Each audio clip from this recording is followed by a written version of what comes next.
pygmées sont courts. Bon, ils n'aiment pas aussi porter des chaussures. Ils aiment marcher pieds nus. Et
c'est péjoratif selon l'imaginaire de l'homme blanc.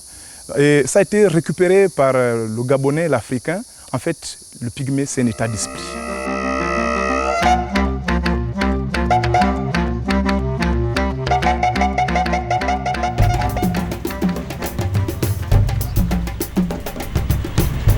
Le directeur de la section provinciale RTG Oyem informe monsieur le chef de canton de Mbounandeville par Mivoul que la délégation arrive demain jeudi à 8h dans votre localité pour le tournage du film avec les pygmées. Cette histoire commence en Afrique et plus particulièrement au Gabon où se sédentarisent de plus en plus de pygmées au contact souvent difficile de la civilisation. De l'image mythique à la réalité d'aujourd'hui, que reste-t-il du peuple de la forêt dont est issue une grande partie de la tradition orale africaine ? Ici, dans le nord du pays, à la frontière du Cameroun, nous sommes chez les Baka, qui s'installent de plus en plus en lisière des forêts ou sur le bord des pistes. À mi-chemin entre marginalité et semi-intégration, ils doivent alors composer avec l'ethnie dominante des Fans, représentante de la culture occidentale. Bounanville, dernier village avant les premiers campements Baka. Les chefs de canton Fans commentent les relations qu'ils entretiennent avec leurs nouveaux voisins pygmées. Bonjour monsieur. Bonjour. C'est Sénat Paul. Ah, enchanté. Eux, ils gardent leurs coutumes et nous avons les nôtres. Il faut reconnaître que nous, par exemple, moi je reconnais que nous les femmes, nous sommes un peu trop brutales. Eux, ils sont le genre pacifique. Alors, on est obligé de vivre puisqu'ils sont à côté de nous. C'est comme ça. On ne peut pas les chasser.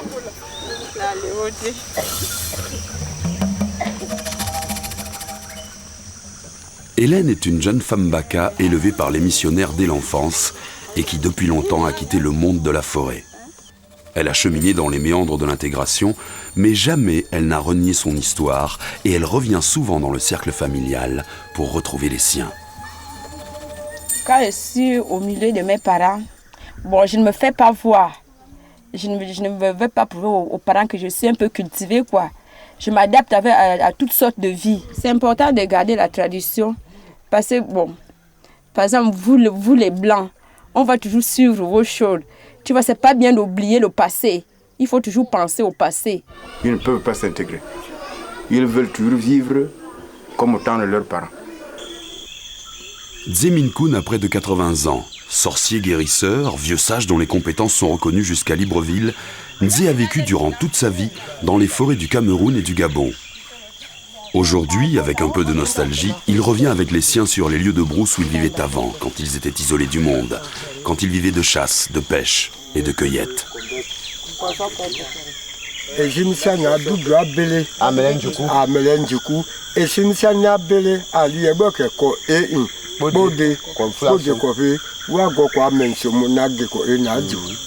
Il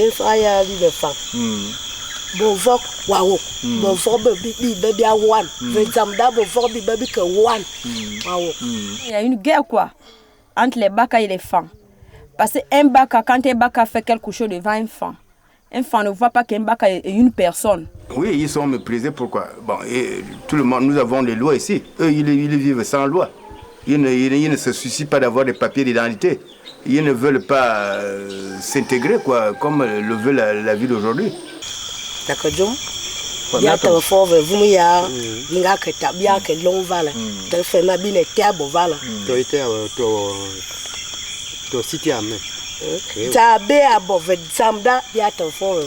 Enfin, ils sont des gens, ils ont des bras, ils ont tout, qui ressemblent aux humains, mais ils ont des caractères assez comme ça.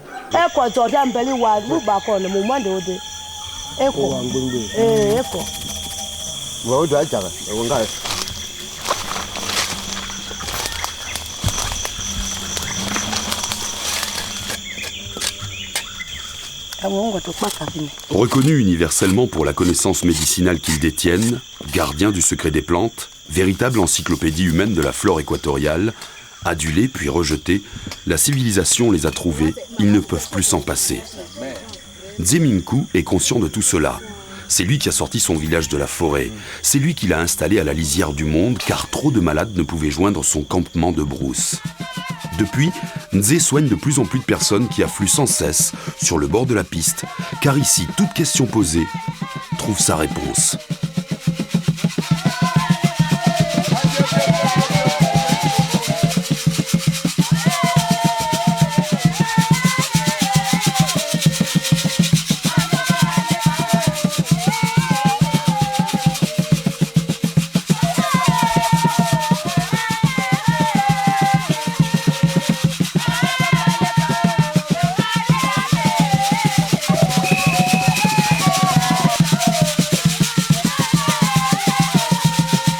La tradition pygmée est en train de tomber plus ou moins en déliquescence. Le fait de vivre en promiscuité dangereuse avec les Bantous et les Blancs. Le fait de demander aux pygmées d'aller à l'école. Le fait de demander aux pygmées de générer la mémoire auditive, la mémoire de la parole et d'accentuer le visuel par la fixation de l'écriture. Donc le pygmée est en train de perdre progressivement son identité.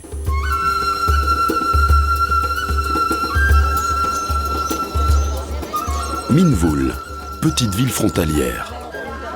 Pas facile d'être Baka dans cette agglomération du peuple Fan. À première vue, tout se passe bien et l'harmonie semble régner entre les deux communautés. Mais ce fragile équilibre peut se rompre à tout instant.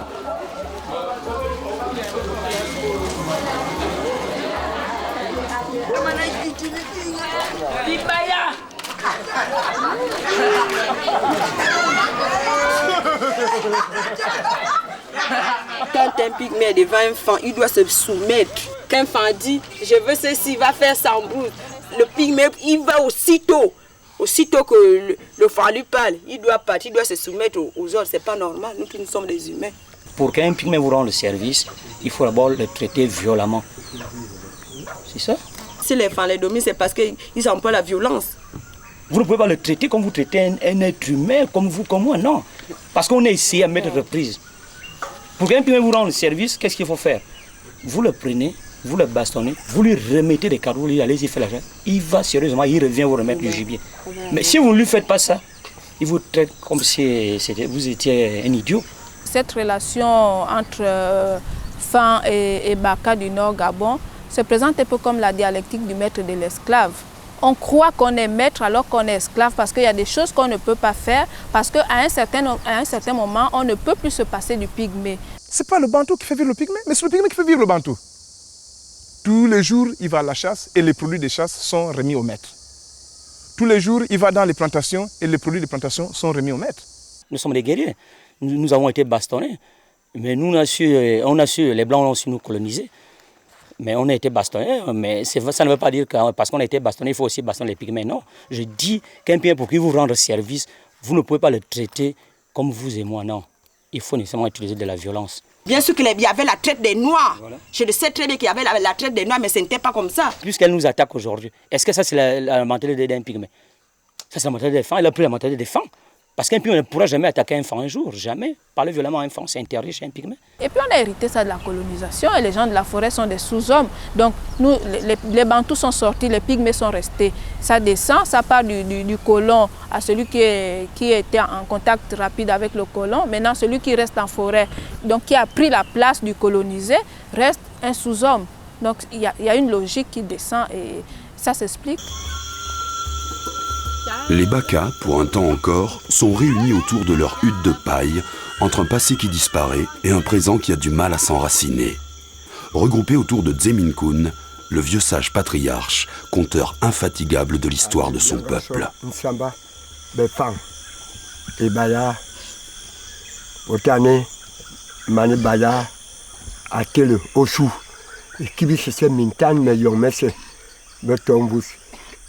En fait, l'histoire, c'est que les pygmées, éléphants, avec les blancs, en fait, toute la communauté, sont partis tous ensemble d'un même point. Et ce sont les pygmées qui étaient devant. Mais moi, personnellement, ce que je peux vous dire, je ne peux pas soumettre à partir, je ne sais pas épouser un pygmée, parce que vu son mode de vie, c'est impossible. Ils sont sales. Si vous étiez malade et qu'on vous amène vous soigner chez les pygmées, est-ce que vous refuserez? Ah, c'est un cas contraire. Je suis malade. Je veux me faire soigner, alors je m'en vais chez les pygmées. Mais bien, je me porte bien, partir chez un pygmée, je ne peux pas. Aujourd'hui, nous sommes en 2000, mais on utilise encore les plantes et pourtant il y a une haute technologie sur la médecine moderne et tout le reste. Mais les gens partent de Libreville, là où il y a toute cette technologie, pour aller se soigner à 400 km d'ici, en plein dans la forêt des abeilles. C'est dire que ces gens sont toujours utiles et ayons la force de reconnaître cela.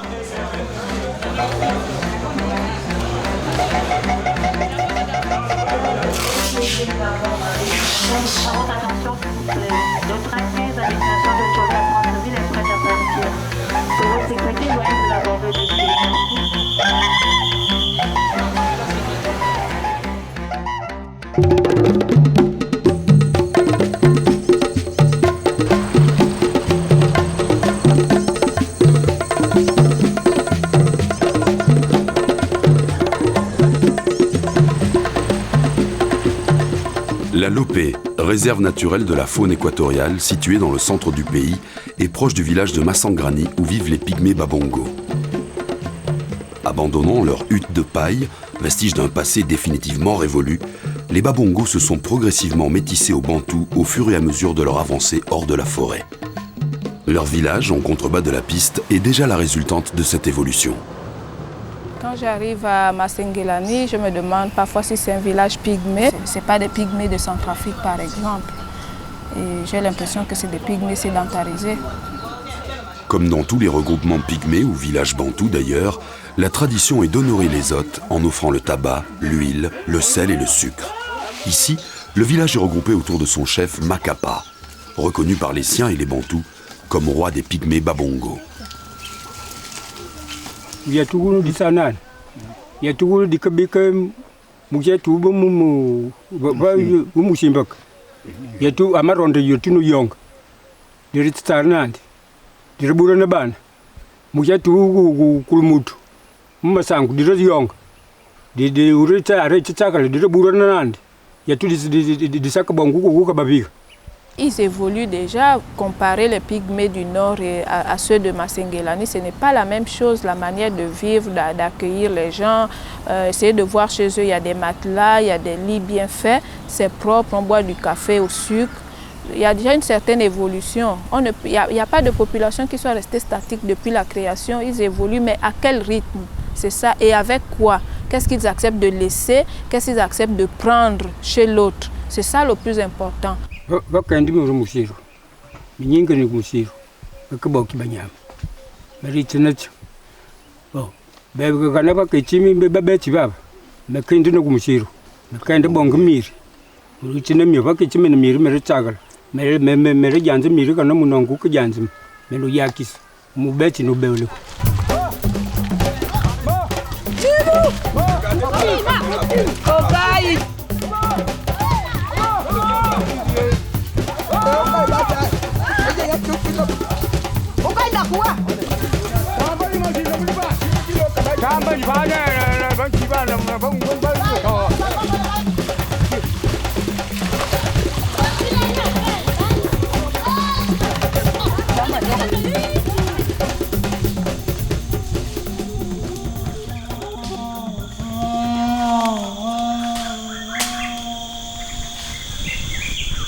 Eke bise babongo bise bato bopindi bise loha bena mboka omimbambala bise dipaka yasuje bato bopindi bise na inyama imanangakena bise lumanangakena. Ils sont encore les seuls témoins d'une certaine civilisation africaine.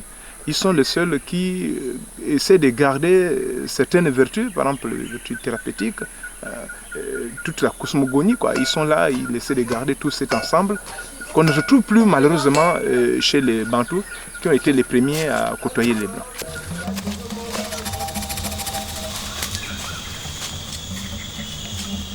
La ya bisende lo sumaki kombene bisende bato lo sumaki ombene lo badenga pindi yi ndedi china dio ka kuena babongo pindi ndedi china ndedio. Le monde de la forêt a ses règles. Chaque élément de la création possède une énergie qu'il convient d'écouter et d'honorer avant d'user de ses qualités médicinales. Ainsi, Macapa interroge l'arbre avant d'en prélever l'écorce. Et suivant le sens où elle tombera, il pourra utiliser ou non le pouvoir de celui-ci. De même, le chef Babongo cicatrise la plaie occasionnée par la prise du bois en la couvrant d'humus. Une façon de respecter la relation que ces hommes entretiennent avec la forêt.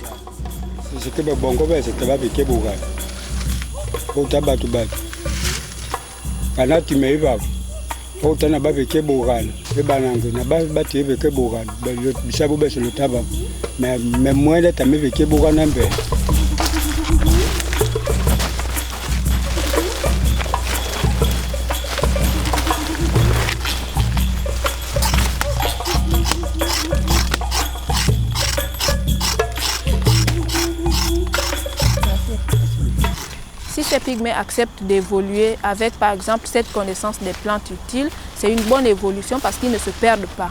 On parle de la mondialisation aujourd'hui, mais il faut bien pouvoir garder quelque chose de soi pour garder ne fût-ce qu'une partie de son identité. Il y a une idée répandue qui veut que les pygmées soient les détenteurs de la connaissance des plantes médicinales et de tout autre procédé qui veut qu'on désenvoûte, qu'on soigne la stérilité, les folies et beaucoup d'autres maladies. Il faut faire la liste avec le chef. Donc quand vous retrouvez les gens là-bas, ce n'est pas étonnant. Ils ont gardé cela.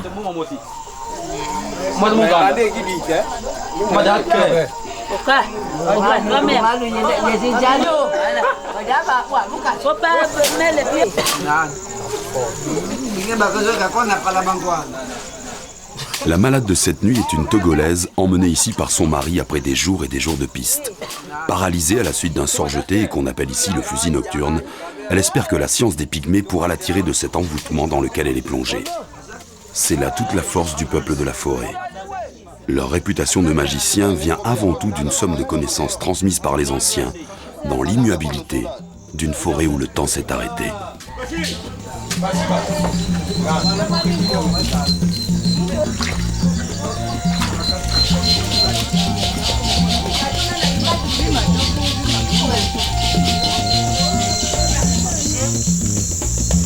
Pour le moment, je pense que ça se passe bien à Masingilani. Je me demande jusqu'à quand ça va continuer de cette manière, parce que de plus en plus de personnes partent de Libreville pour polluer un peu leur environnement avec l'argent, la boisson, et puis c'est la corruption qui va rentrer, et c'est la prostitution, et c'est l'exode rural. Donc ils sont un peu, on attend ça c'est des mots qui les guettent. Le pygmée, lui, il ne découvre pas l'autre, c'est l'autre qui le découvre d'abord. Lui, il reste chez lui. On lui dit, écoutez, vous êtes mal habillé. Vous devez être dans la civilisation. Comment lui faire comprendre que vous êtes dans la civilisation? On ouvre les grands boulevards dans la forêt.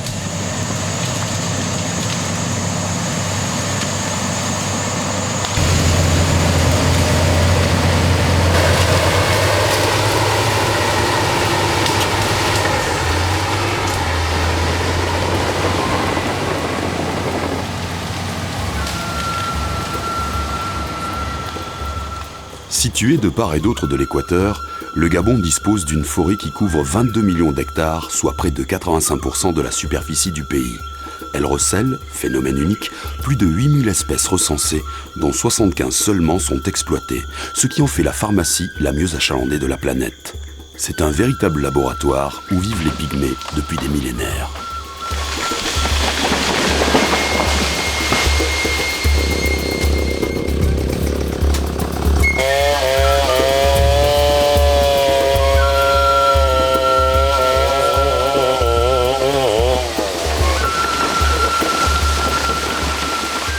Mais la forêt, c'est aussi une des richesses importantes du pays, avec plus de 400 variétés d'arbres dont les plus connus, l'okoumé, l'acajou et l'osigo, sont réservés à l'exportation.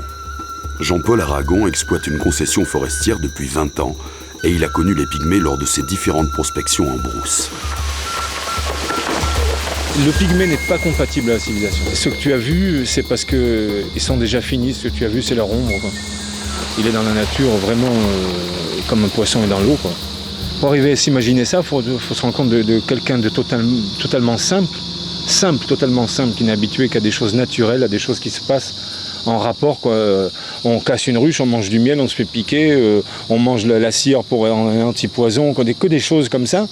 Et on vient dans tout ce contexte occidental, c'est incompatible. Ils ne peuvent pas évoluer en marge.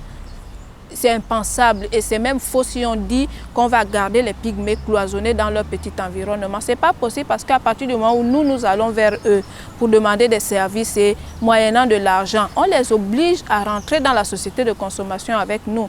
On veut amener un pays dans une civilisation occidentale, dans un rythme occidental.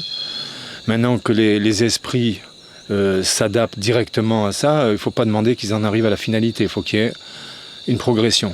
Ce n'est pas mauvais de connaître l'argent, de connaître la société de consommation, mais ce qui est mauvais, c'est de s'aliéner, de pouvoir se laisser aliéner par cette société. Ils ne peuvent pas évoluer en marge. Le problème entre les pygmées et moi, seulement parce qu'ils sont trop mauvais.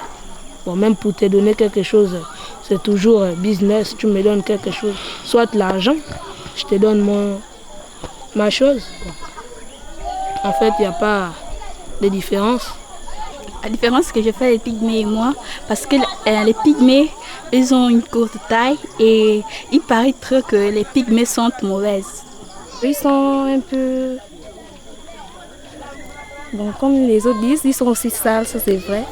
Et tout le monde est sale. Hein? Les pygmées sont comme les autres. S'il y a des clochards chez les Fans, chez les Pouvis, les Nzebi, c'est normal qu'il y ait des clochards chez les pygmées. Pourquoi les mettre en marge de tous les faits sociaux que nous vivons? Pourquoi les mettre en marge de tout ce que nous dénonçons?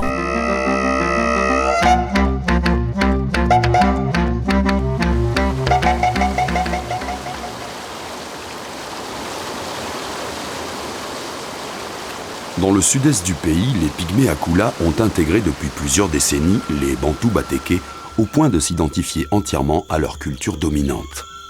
Très différents des Baka du Nord, les chefs de village Akula s'expriment sur leur histoire.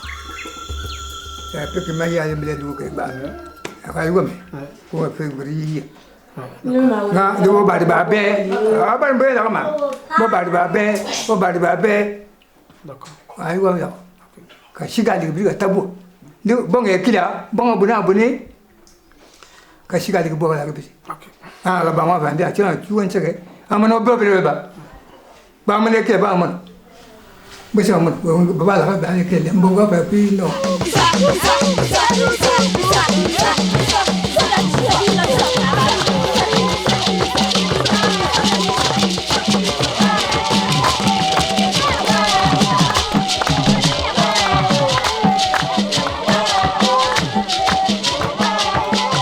Atau lebih yang kumawai, kami yang kumawai atau mau kuliah biar le sangkar, bukan yang berbeda jaga jalan ni. Bila uci mau kuliah, bila uci mau kuliah, bila wabili kuliah na, bila uci ngurah kuliah, ngak kau bila mereka bila kumu mau kuliah, yang kumu uci mau kuliah, puluh dia ambulu, siapa tu yang ni mau dah, impil dah impil.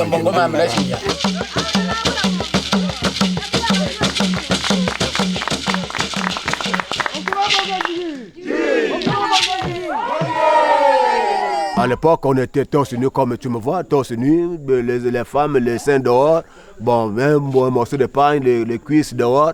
Bon, on était d'abord en brousse. On était en brousse. Bon, on ne connaît même pas de qu'est-ce qu'il y a les voitures, qu'est-ce qu'il y a l'école.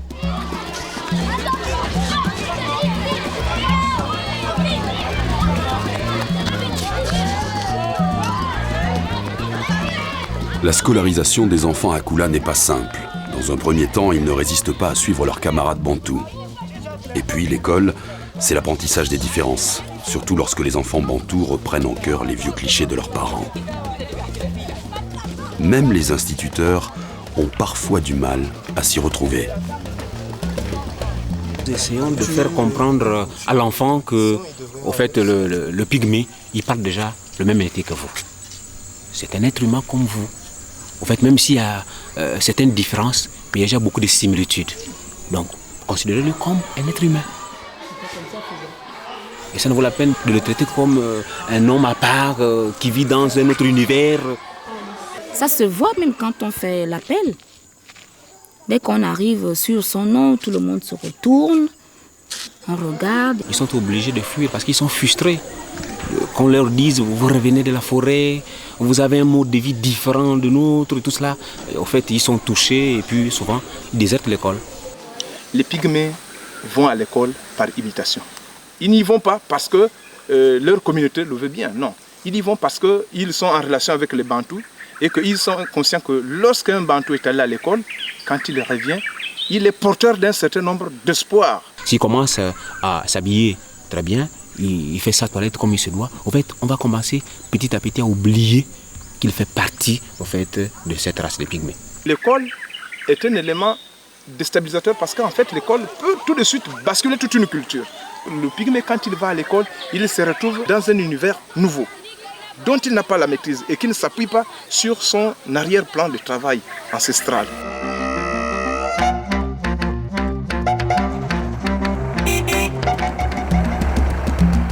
Alors, pour comprendre ce qui reste encore en forêt, Jean-Bernard Moussoji, anthropologue gabonais, s'enfonce dans le cœur du pays.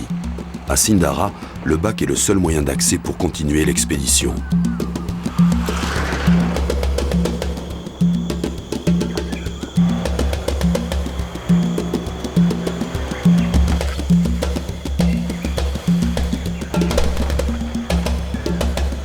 Et au bout de la piste, le voyage prend parfois l'allure de raids interminables. Pour arriver au fond d'un autre âge, au village pygmée que l'on nomme Tranquille.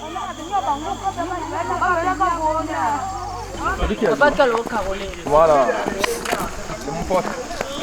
Bonjour. Bonjour. Ça va bien?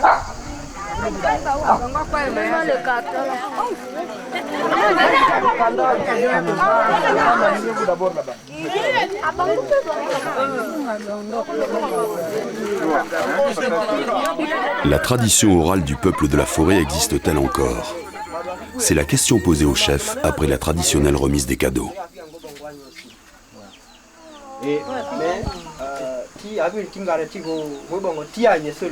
Après un long moment de délibération, le chef revient seul et déclare qu'il ne veut pas s'adresser à la caméra des Blancs.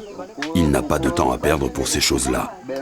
La présence de réfugiés nigérians en situation irrégulière à l'intérieur du camp n'arrange pas les choses et influe sur la décision de celui-ci.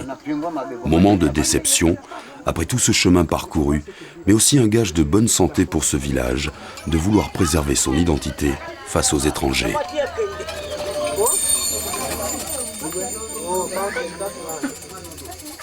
Quand on visite le monde pygmée, les pygmées sont un peu hostiles à l'étranger. Tout ce qui vient de l'extérieur, c'est comme une menace au clan, une menace aux valeurs culturelles, une menace dans toute la communauté. C'est au tour de la préparation du repas du soir, singe mandrill et manioc, que Constant, jeune intellectuel bantou, retiré ici dans une démarche spirituelle, raconte son expérience. Je suis là depuis approximativement une semaine, donc je suis normalement ici pour un mois, afin de pouvoir se faire initier et acquérir certaines connaissances du monde pygmée.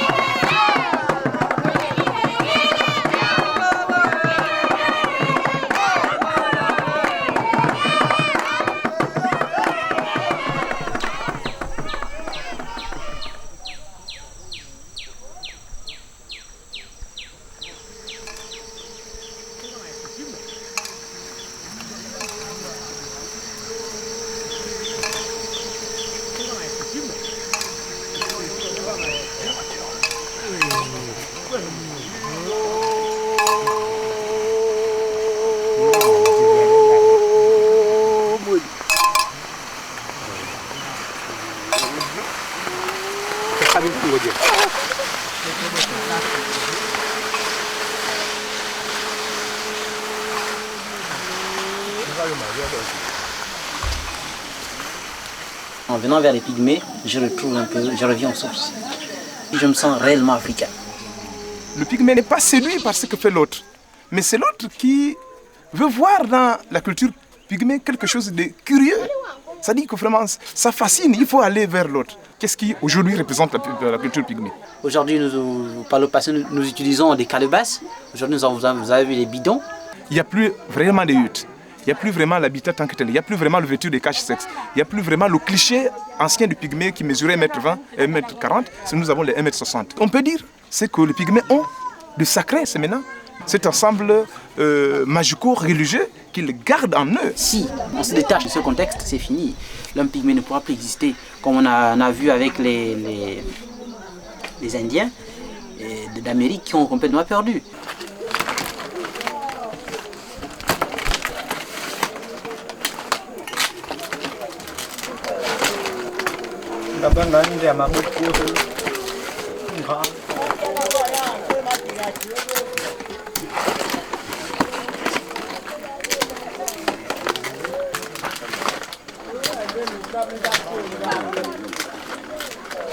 Pour un temps très limité, l'authenticité d'un village comme tranquille est préservée. Et les valeurs propres au patrimoine ancestral sont toujours gardées farouchement, hors de portée des regards étrangers.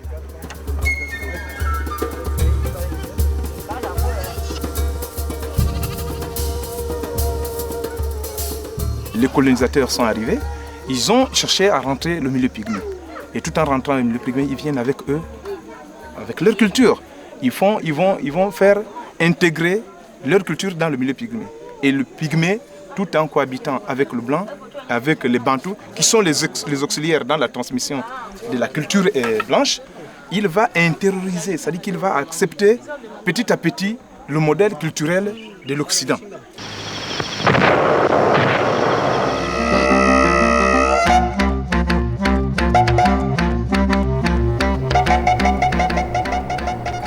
Direction le cœur du massif de Chailloux dans le sud profond. Là-bas vivent encore les Babongos, éloignés du monde. C'est la dernière étape de ce voyage. Sur le chemin des Pygmées, Étéké se dresse, dernier poste avant la grande forêt équatoriale. Étéké, c'est avant tout, depuis 70 ans, un village de chercheurs d'or bâti à la sueur des immigrés congolais sur la montagne la plus aurifère du Gabon. Ce lieu, construit en 1936 par deux sociétés d'exploitation franco-allemandes, est toujours debout, avec ses maisons occidentales plantées là, au milieu de nulle part. Aujourd'hui, l'exploitation de l'or a été reprise par les villageois et chaque orpailleur creuse souvent de manière anarchique pour arracher les quelques grammes d'or qui leur permettent de survivre. À chaque fois que l'on traverse l'arrière-pays, Les contrôles sont systématiques, une façon pour les autorités de limiter l'immigration clandestine tout en exerçant une surveillance de façade sur les étrangers qui pourraient être tentés par l'or des tékés. Ici, il n'y a pas autre chose à faire, les gens ne font que l'exploitation de l'or. Aujourd'hui, c'est des orpailleurs qui le font individuellement. Ils arrivent, ils pèsent 2, 3 grammes, 4 grammes, ils repartent, c'est juste pour leur permettre de vivre. On m'a dit que ce n'est plus comme avant où les gens venaient, les sociétés venaient exploiter et ils repartaient.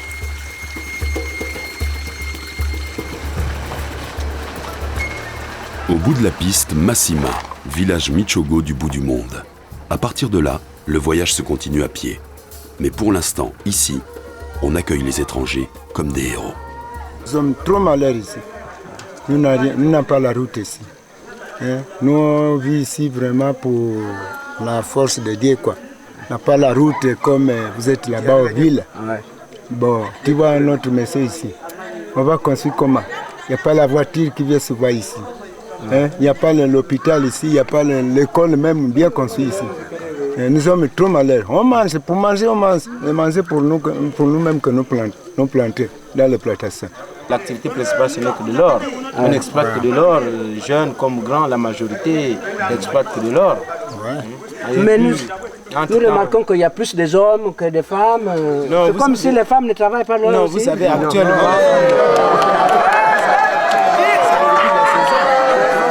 champêtre débute maintenant et actuellement la majorité des femmes, peut-être aux environs de 17h, 16h30, 17h, mais la majorité des femmes actuellement sont en brousse. Mais chez les pygmées, est-ce qu'il y a un chef de pygmées? Mais oui, là-bas il y a le chef, chaque village avec un chef. Il y a même leur chef de regroupement. Mais c'est moi qui commande tous ces gens-là, avec leur chef aussi. Là. Ah, c'est vous qui commandez les pygmées qui sont là-bas? Ah, ben d'accord. Mais il y a les chefs aussi. Ah, d'accord.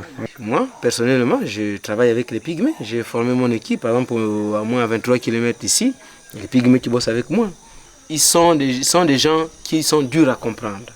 Ils sont des gens qui se comportent pas comme des êtres humains. Quand tu le dis, bon, moi je te considère comme un être humain, je t'habille, je te fais ceci, je te fais cela, pour lui, il s'en fout de toi. Il ne te respecte pas. Ce que tu lui dis de faire, il fait le contraire de ce que tu lui demandes. Donc, pour mieux lui être considéré, il faut d'abord le manipuler, le mater. Là, en tout cas, il te considère. Voilà. Il y a les pygmées qui sont auprès de nous ici. Là. Demain, je vais vous donner des arts. Accompagné pour montrer vraiment les vrais villages de pygmées qui est la maison et tout dit là.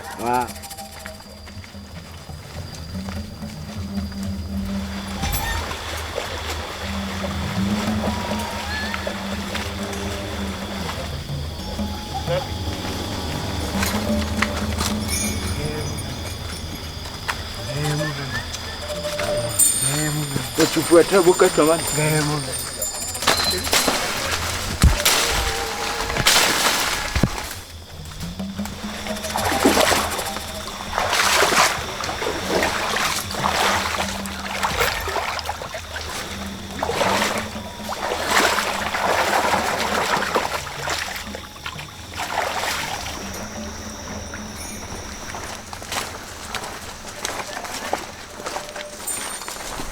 Il aura fallu une journée de marche forcée pour arriver au village pygmée de Tandi.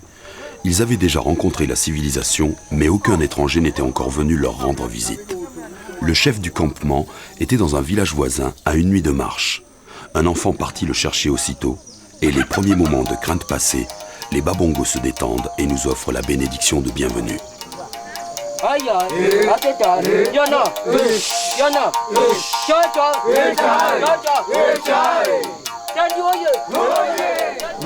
Moment privilégié de cette histoire où les visages sont captivés par l'intérêt que l'on porte à leur tradition.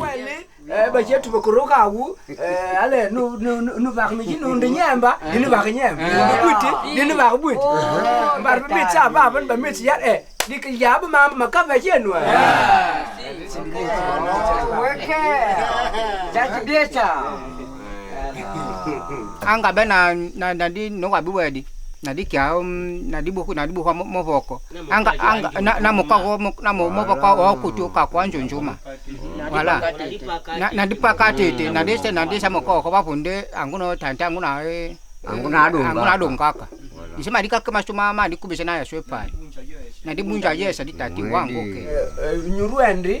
Justement, c'est la question. Peuvent-ils parler de ce fameux secret? N'a pas. Oh, pardon. Oh, n'a pas. Oh, N'ont-ils pas peur que cette civilisation qui arrive et qui leur fait tant envie étouffe leur tradition et la puissance de leur médecine ancestrale?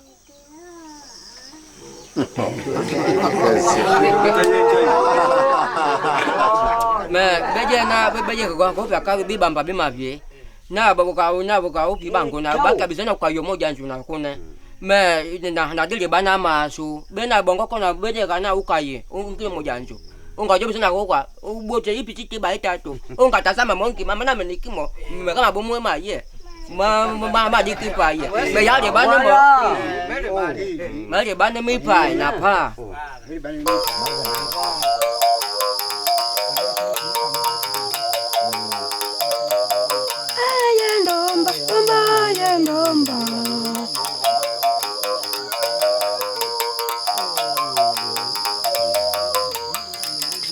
Ndomba ya ndomba ya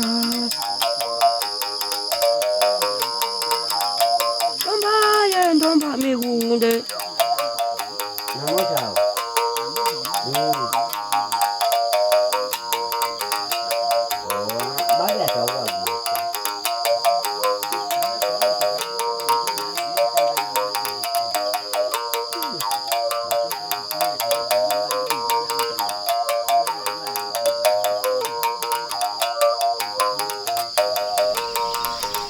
Et au petit matin, le chef était là, frais et dispo, malgré ses 7 heures de marche en forêt.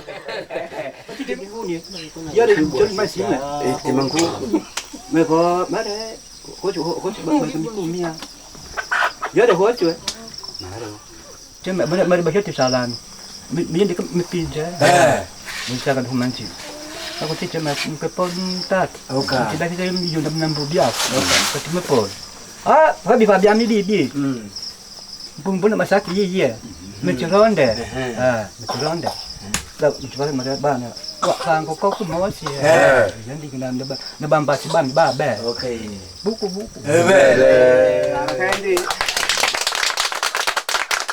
Jadi oye jadi oye tabi nama baba boja no na peka di babio dati bodi ekenge kwa ndani kano kwa ndani bulu wai yai kwa chai ma jana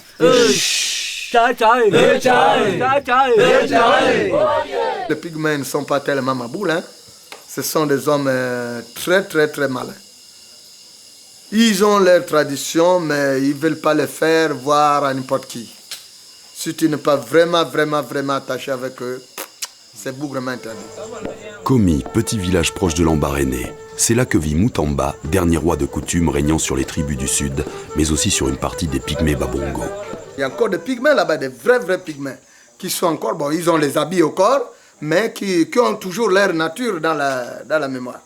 Franchement, la civilisation ne peut atteindre de plein fouet que ceux-là même qui vivent à la lisière, que ceux-là même qui vivent en relation directe avec les Bantous.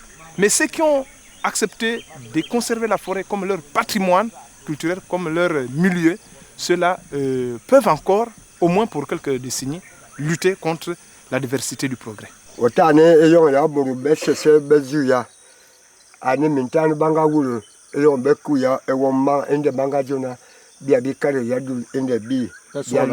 Voilà. Donc finalement, lorsqu'ils ont réussi à passer ce premier obstacle-là, ils ont évolué ensemble et ils sont tombés devant un grand océan. C'est à ce moment-là que l'homme blanc, lui, a décidé de rester là. L'homme blanc a dit, écoutez, mes frères, moi je reste ici, vous continuez. Les pygmées de Boué, là-bas, chez nous, là-bas, ils commencent déjà à perdre parce qu'ils sont habitués avec nous. Dans les villages, ils boivent déjà le vin, ils font tout. On se mélange les femmes avec nous qui sont dans les villages. On marie les pygmées nous marient. Maintenant, ils prennent la civilisation parce que souvent on leur moque, oh, vous êtes les pygmées, ceci, cela. Maintenant, avec la honte, là, ils sont obligés de jeter leurs médicaments pour rejoindre à nous. Et puis leur puissance, la moitié nous donne la puissance pour qu'ils se retirent, c'est tout. Chaque peuple doit se reconnaître en fonction de sa culture. C'est tout à fait vrai pour les Pygmées, vrai pour les Bantous, vrai pour les Amérindiens, vrai pour les Blancs. Une culture, c'est d'abord cet ensemble de comportements, c'est-à-dire se reconnaître par rapport à un certain fond. Et puis les histoires pour vous les Blancs, que vous avez amené à l'école, il faut danser dans les bars, il faut aller tourner les fesses, tout ça, bon, ça montre tout le monde le banditisme, et puis on ne peut rien faire encore. C'est dur. Libreville, première ville d'Afrique centrale, 4e ville la plus chère du monde, où le cortège des 4x4 rutilants donne le ton du pays et aussi la pleine dimension du décalage qui existe entre les provinces et la capitale. Libreville, vitrine d'un Occident qui tisse sa toile inexorablement sur les rythmes endiablés des cultures africaines. Culture qui, comme chaque année, offre une fête populaire regroupant les différentes musiques du continent africain à une foule en liesse de plus de 10 000 personnes.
Qui viennent applaudir. En fait, ils ne viennent pas applaudir parce que les Pygmées dansent, mais ils viennent contempler les Pygmées dans leur tissu originel parce qu'ils sont pauvres, en fait, c'est ça.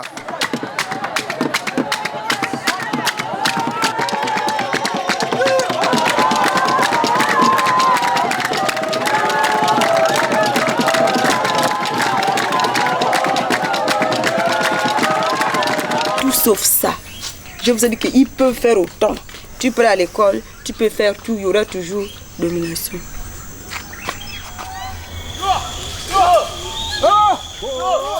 Cette histoire s'arrête à la lisière de la forêt équatoriale, sur le front d'une rencontre qui ne peut laisser indifférent. Mais derrière le rideau vert des arbres millénaires, vivent encore des peuples isolés dont l'identité est toujours protégée. Laissons-leur encore un peu de temps avant d'entamer cette confrontation qui risque d'effacer cette mémoire. Cette différence qui demain peut-être nous fera tant défaut.